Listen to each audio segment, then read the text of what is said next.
نحمده ونصلي ونسلم على رسوله الكريم أما بعد فأعوذ بالله من الشيطان الرجيم بسم الله الرحمن الرحيم واعتصموا بحبل الله جميعا ولا تفرقوا واذكروا نعمة الله عليكم إذ كنتم أعداء فألف بين قلوبكم فأصبحتم بنعمته إخوانا وكنتم على شفا حفرة من النار فأنقذكم منها كذلك يبين الله لكم آياته لعلكم تهتدون.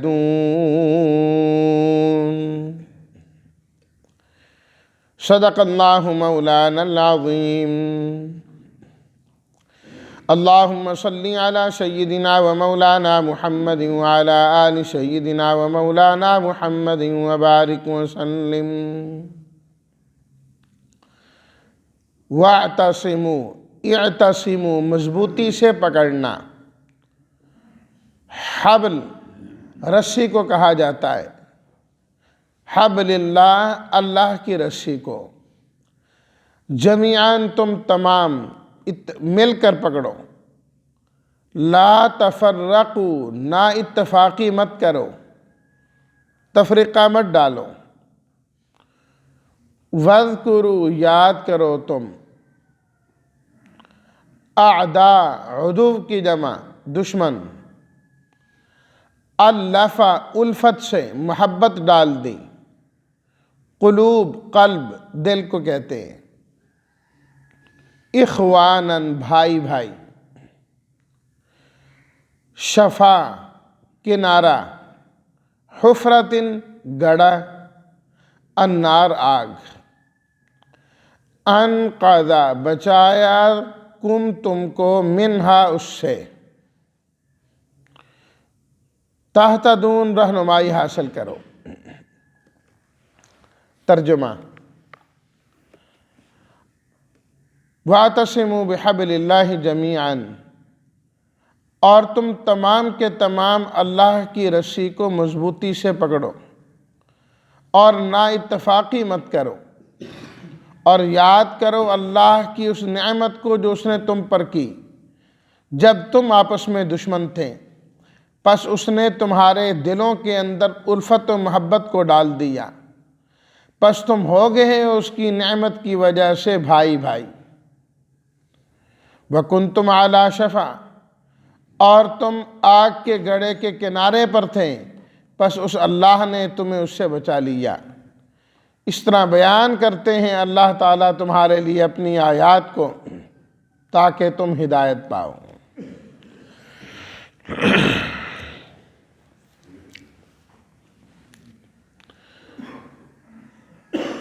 باہم اتفاق کا دوسرا حصہ اصول کا اس آیت میں بیان کیا جا رہا ہے. ایک چیز تو پچھلی آیت میں بیان کی کہ اسلام کا جو نظام حیات ہے اس کو تم ماننے والے بنو. جس کو اسلام کہا جاتا ہے اس اسلام پر تمہاری موت آنی چاہیے. دوسری چیز اس آیت کے اندر بیان فرمائی جا رہی ہے وہ ہے وَاعْتَصِمُوا بِحَبْلِ اللَّهِ جَمِيعًا، کہ تم تمام لوگ اللہ کی رسی کو مضبوطی سے پکڑنے والے بن جاؤ. اللہ کی رسی کو مضبوطی سے تھام لو. کوئی ایک بندہ نہیں، فرمایا جمیعاً، سارے کے سارے، اور مل کر اللہ کی رسی کو پکڑنا ہے. وَلَا تَفَرَّقُوا، اور اس میں نا اتفاقی نہیں کرنی کہ ایک تو اللہ کی رسی کو پکڑے اور دوسرا پکڑنے کے لیے تیار نہ ہو. ایسا نہیں، تمام کو اللہ کی رسی مضبوطی کے ساتھ پکڑ لینی چاہیے. رسی کو پکڑنا، اس سے انسان اور چیز محفوظ ہو جایا کرتی ہے. دائیں بائیں کہیں نہیں ہوتی. جس چیز کو قابو میں رکھنا ہو، ایک جگہ رکھنا ہو، اس کے لیے اللہ تعالیٰ نے رسی بنائی ہے۔ جانور کو ایک جگہ ٹھہرانا ہے، رکھنا ہے، رسی سے اسے باندھا جاتا ہے۔ جس سامان کو بکھرنے سے محفوظ کرنا ہے، اس کو رسی سے باندھ دیا جاتا ہے۔ وہ الگ الگ چیزیں بھی ہوں گی، الگ الگ سامان بھی ہوگا، تو وہ بکھرے گا نہیں، ایک رسی نے اسے آپس میں جوڑ دیا ہے اور مضبوط کر دیا ہے۔ کشتی جو انسان کو کہیں سے کہیں منتقل کرتی ہے اور پہنچا دیتی ہے، جب کنارے لگتی ہے تو اس کو بھی رسی کے ساتھ باندھ دیا جاتا ہے۔ اب وہ کہیں جاتی نہیں، اسے باندھ کے رکھا ہوا ہے۔ اسی طرح جو اللہ کی رسی کو مضبوطی سے پکڑے گا وہ کہیں جائے گا نہیں، وہ وہیں محفوظ رہے گا۔ خاص طور پر اگر خطرناک موقع ہو تو آج بھی اس چیز کا رواج موجود ہے کہ انسان رسی کو اپنے ہاتھ میں لے کے جاتا ہے۔ ابھی سیلاب آیا نا پورے ملک میں، تو راستہ کیسے پار کرتے تھے؟ رسی کے ذریعے سے۔ ادھر بھی باندھی ہوئی ہے، ادھر بھی باندھی ہوئی ہے، پانی چل رہا ہے، سب کچھ ہو رہا ہے، لیکن گزرنے والا اس رسی کی مدد سے اس کو پکڑتا جا رہا ہے اور باہر جا رہا ہے۔ اوپر سے ہیلی کاپٹر سے نیچے کیا کیا جا رہا ہے؟ رسی پھینکی جا رہی ہے۔ نیچے والا رسی پکڑتا ہے تو وہاں سے باہر آ جاتا ہے، باہر پہنچ جاتا ہے۔ خود نکالنے کے لیے پھنسے ہوئے کہ نکالنے کے لیے جو جا رہا ہے وہ اپنے آپ کے ساتھ رسی باندھ کے جا رہا ہے کہ میں ریسکو کرنے جا رہا ہوں، اس کو نکالنے جا رہا ہوں، کہیں ایسا نہ ہو پانی کے بہاؤ میں بھی چلا جاؤں۔ اس کے ساتھ رسی باندھی ہوئی ہے اور وہ جا کر دوسرے کو لے کے آ رہا ہے۔ اگر آگے پیچھے ہونے لگیں تو وہ رسی پیچھے مضبوط ہاتھوں میں ہے جو اسے کھینچ لیں گے، باہر نکل آتا ہے۔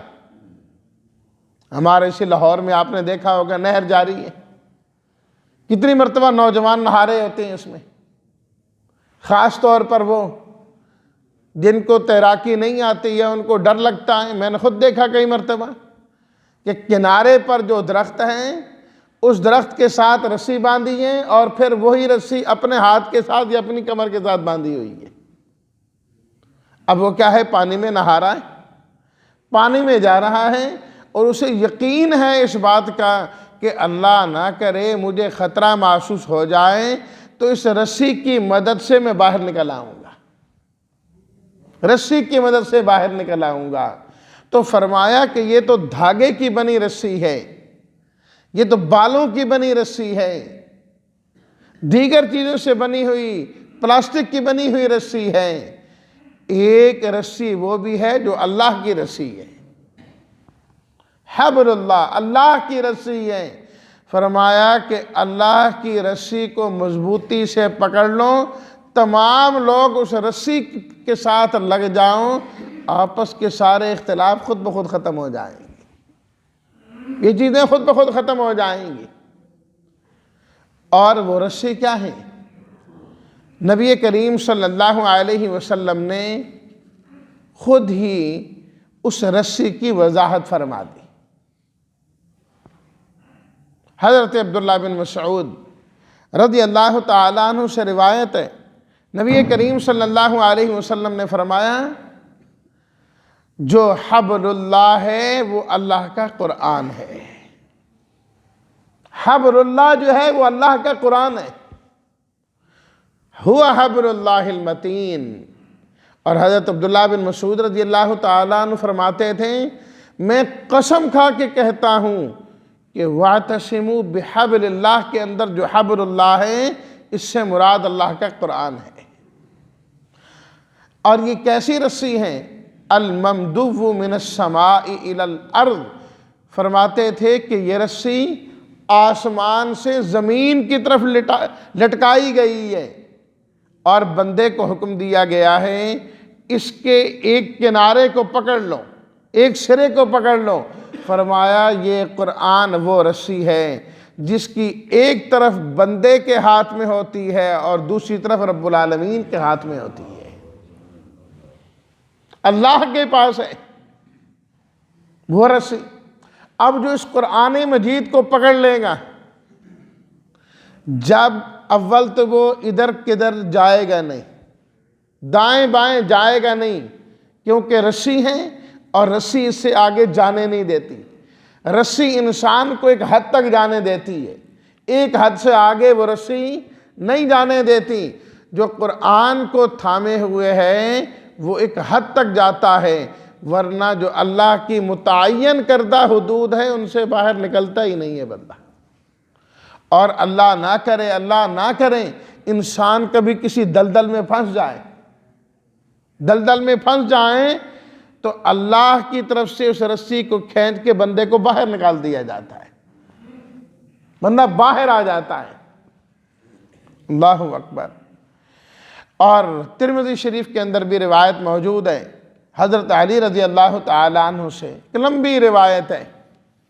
اس روایت میں نبی کریم صلی اللہ علیہ وسلم نے قرآن مجید کی خوبیوں اور صفات کو بیان کیا، اور اسی میں آپ نے یہ جملہ بھی ارشاد فرمایا، وَهُوَ حَبْلُ اللَّهِ الْمَتِينُ وَهُوَ الصِّرَاطُ الْمُسْتَقِيمُ۔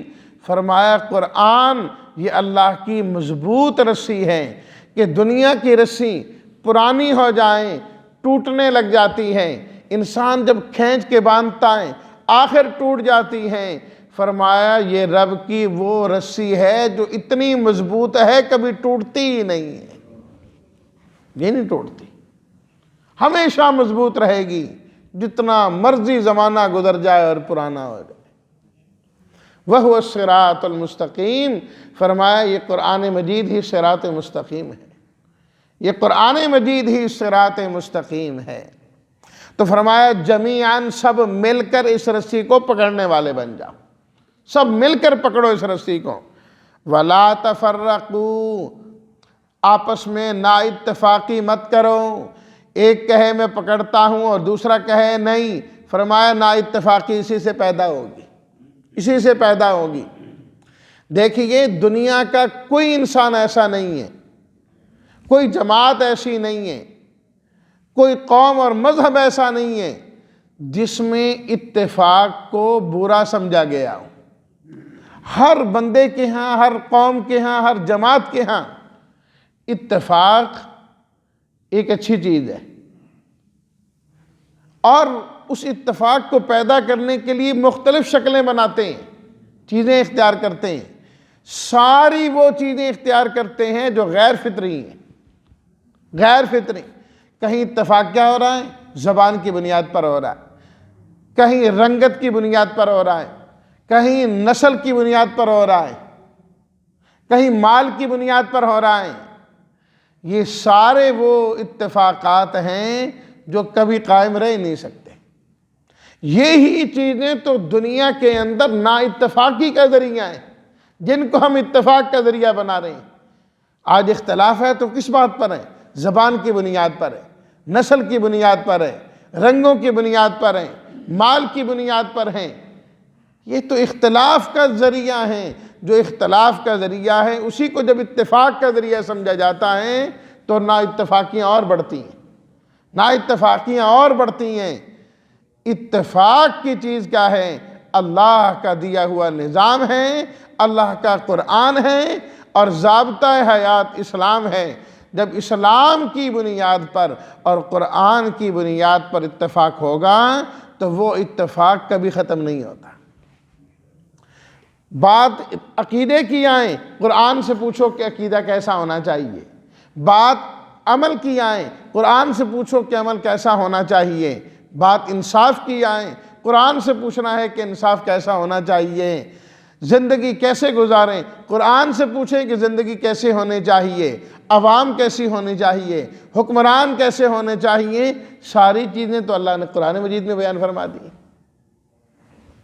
اور ہم فلانا یوں کہتا ہے، فلانا یوں کہتا ہے، میں تو اس کی مانوں گا۔ ارے اس کی مانے گا، اس کی مانے گا، کوئی رب کی بھی مانے گا؟ اللہ کے قرآن کی طرف بھی کوئی آئے گا کہ نہیں آئے گا؟ اختلافات اس سے ختم ہوں گے۔ پھر اللہ تعالیٰ نے فرمایا وَاذْكُرُوا نِعْمَةَ اللَّهِ عَلَيْكُمْ إِذْ كُنْتُمْ أَعْدَاءً، اے ایمان والو اس وقت کو یاد کرو، اللہ کی اس نعمت کو یاد کرو جو اللہ نے تم پر کی کہ تم آپس میں ایک دوسرے کے دشمن تھے، کہ چھوٹی چھوٹی باتوں پر تمہارے اختلاف ہوا کرتے تھے، جنگیں ہوا کرتی تھیں، صرف اس بات پر کہ تمہاری مرغی کا بچہ ہمارے کھیت میں کیوں آیا، اس بات پر سال ہا سال لڑائی ہوتی تھی، سینکڑوں انسان اس میں قتل کر دیے جاتے تھے۔ اللہ اکبر، یہ انسانیت کا عالم تھا۔ لیکن جب نبی کریم صلی اللہ علیہ وسلم نے ان لوگوں کی اصلاح کی اور اسلامی معاشرہ تشکیل دیا جس کی بنیاد اسلام اور قرآن کے مطابق رکھی، تو وہی ایک دوسرے کی جان لینے والے، ایک دوسرے پر اپنی جان نچھاور کرنے والے بن گئے، جان نچھاور کرنے والے بن گئے، سالہ سال جو لڑ رہے ہیں کسی ایک بات پر۔ اور آج منظر کے بھی کون ہے جو باہر اتنی اونچی بول رہے ہیں یار؟ وہی لوگ جو ایک دوسرے کی جان لینے والے ہیں۔ اب کیا ہے، غزوہ احد میں دیکھیے نا کہ جب ایک بندہ پانی منگواتا ہے کہ مجھے پانی دے دیجئے، پانی لایا گیا، اتنی دیر میں اس کو آواز آئی کہ ساتھ والا بھی کہہ رہا ہے العطش العطش، پیاس لگی ہے پانی چاہیے، وہ اشارہ کرتا ہے مجھے رہنے دو، پہلے پانی اس کو دے دو۔ یہ موت کے وقت کی بات ہے، موت کے جب جان نکل رہی ہے، جب وہ پانی پلانے والا دوسرے کے پاس جاتا ہے لے کے، تو اس کو آگے سے آواز آتی ہے العطش، پیاس لگی ہے کوئی پانی پلا دے، وہ اشارہ کرتا ہے کہ اس کو پلا دو۔ وہ پانی پلانے والا ادھر سے ادھر جاتا رہا، ان سب کی روح جسم سے نکل گئی، پانی کسی نے نہیں پیا۔ وہ کہتا ہے اس کو پلا دو، وہ کہتا ہے اس کو پلا دو۔ یہ ہے بھائی چارگی۔ آج تو بھائی بھائی کو کس لیے مارتا ہے؟ مال کی وجہ سے۔ کل پرسوں مجھے کسی صاحب نے بتایا کہ ایک جگہ میں ایک شخص کہ جائیداد کی کوئی لڑائی ہوئی باپ بیٹے کی، باپ نے اپنے بیٹے کو مار دیا اسے جائیداد کے چکر میں۔ اللہ اکبر۔ تو آپ علیہ الصلوۃ والتسلیمات نے فَأَصْبَحْتُمْ بِنِعْمَتِهِ إِخْوَانًا، فرمایا اللہ کی نعمت کو یاد کرو، تم دشمن تھے، فَأَلَّفَ بَيْنَ قُلُوبِكُمْ، اللہ نے تمہارے دلوں میں الفت ڈال دی، محبت ڈال دی، دین کی برکت سے، قرآن کی برکت سے تم آپس میں بھائی بھائی ہو گئے۔ وَكُنْتُمْ عَلَى شَفَا حُفْرَةٍ مِّنَ النَّارِ، فرمایا تم تو آگ کے گڑھے کے کنارے پر کھڑے ہوئے تھے، قریب تھا کہ اگر نبی کریم صلی اللہ علیہ وسلم تشریف نہ لاتے تم لوگ جہنم کے اندر ہی گر جاتے۔ فَأَنْقَذَكُم مِّنْهَا، اللہ تعالیٰ نے تمہیں بچا لیا نبی کریم صلی اللہ علیہ وسلم کی وساطت سے۔ آپ علیہ السلام نے فرمایا میری اور تمہاری مثال اس طرح ہے جس طرح جنگل میں ایک شخص جا کر آگ جلاتا ہے اور آگ کی وجہ سے پروانے آنے رکھتے ہیں اور اپنے آپ کو اس آگ میں ڈالتے ہیں، اور وہ شخص ان کو پکڑ پکڑ کر پیچھے کرتا ہے کہ آگ ہے اس میں نہ جاؤ، جل جاؤ گے، مر جاؤ گے۔ فرمایا کہ میری اور تمہاری مثال بھی اس طرح ہی ہے، تم جہنم کی آگ کی طرف بھاگتے جا رہے ہو اور میں تمہاری کمروں سے پکڑ کر تمہیں جہنم سے پیچھے کر رہا ہوں۔ فَأَنْقَذَكُم مِّنْهَا كَذَلِكَ يُبَيِّنُ اللَّهُ لَكُمْ آيَاتِهِ، فرمایا اللہ تعالیٰ اپنی آیات تمہارے لیے بیان کرتے ہیں تاکہ تم ہدایت پانے والے بن جاؤ، تم ہدایت یافتہ ہو جاؤ۔ تو آپس میں اتفاق اور اتحاد کو قائم رکھنا ایک تو ہوگا اسلام پر عمل کرنے سے، اور دوسرا ہوگا قرآن مجید کو مضبوطی سے تھامنے سے۔ اللہ ہم سب کو یہ دونوں چیزیں اپنانے کی توفیق عطا فرمائے۔ وآخر دعوانا ان الحمد للہ رب العالمین۔